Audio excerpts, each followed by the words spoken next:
নমস্কার বন্ধুরা, আজ আমি দেখাবো বেসন বড়ার টক পাকা তেঁতুল দিয়ে। তার জন্য আমি এখানে বেসনটা নুন আর হলুদ দিয়ে খুব ভালো করে মাখিয়ে রেখেছি। আর এখানে আছে মিষ্টি। এই মিষ্টির রসে আমি পাকা তেঁতুলটা ভিজিয়ে রেখেছি।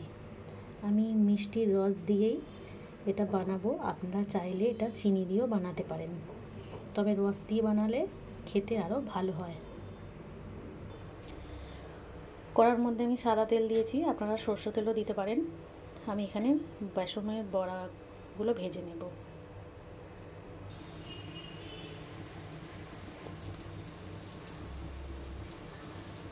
আমি বেসনটা বড়া আকারে ভেজে নিচ্ছি।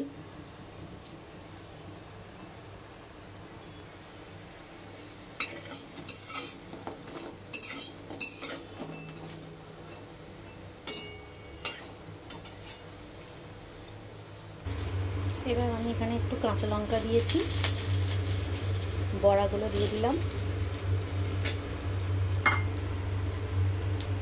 আর যে আমি তেঁতুলটা গুলে রেখেছিলাম রসগোল্লার রসের মধ্যে, সেটা আমি দিয়ে দিচ্ছি।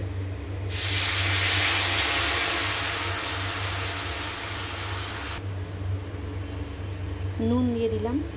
নুনটা আপনারা বুঝে দেবেন, কারণ পাকা তেঁতুলের মধ্যে বাজার থেকে যে তেঁতুল আমরা পাকা তেঁতুল কিনে নিয়ে আসি তার মধ্যে কিন্তু নুন মেশানো থাকবে। তো আপনারা একবার এইভাবে বানাবেন, আশা করি ভালো লাগবে।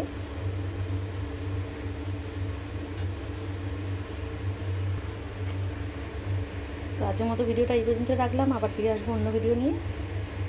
নমস্কার।